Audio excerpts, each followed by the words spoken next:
the interview, we spoke to Hillary Clinton and her running mate, Tim Kaine. We asked about honesty, given that 67% of the American people find Clinton untrustworthy, according to our CBS News poll. It's a question we've asked her before, and one that she doesn't particularly like having to answer. But we'll start tonight with the Democrats' email controversy.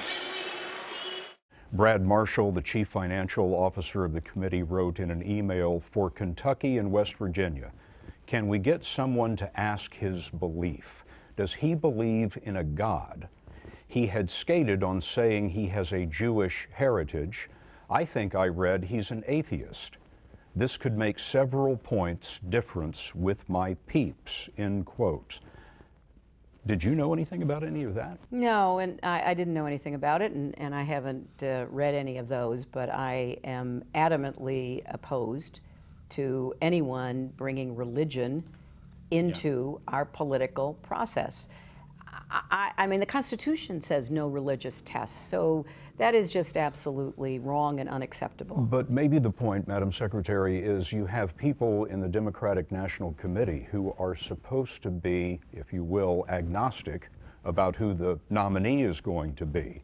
And they seem to have their thumb on the scale for you. They seem to be working against Bernie Sanders, their fellow Democrat. Again, I don't know anything.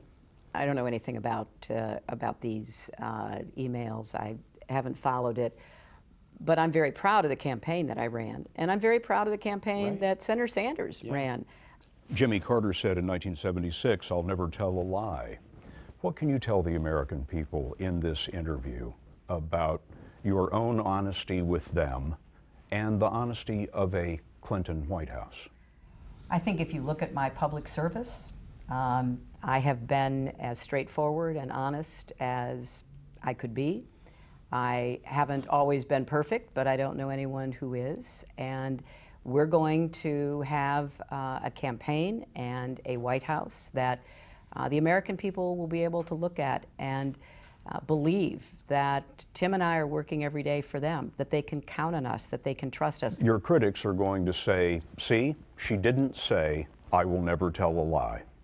Well, you've done this to me before, Scott, and I remember that very well. It was a question you didn't like. Well, no, but I guess my answer would be the same.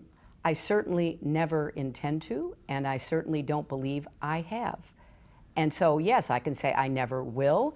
And, you know, I wish you'd ask that question of everybody running, because I think every one of us should be held to the same standard. I often feel like there's the Hillary standard, and then there's a standard for everybody else. What's the Hillary standard? Well, it is, you know, a lot of, as you saw at the Republican convention, unfounded, inaccurate, mean-spirited attacks with no basis in truth, reality, which take on a life of their own. Why do you put yourself through it? Because I really believe in this country. And boy, do I believe in it now more than ever after seeing what was presented last week.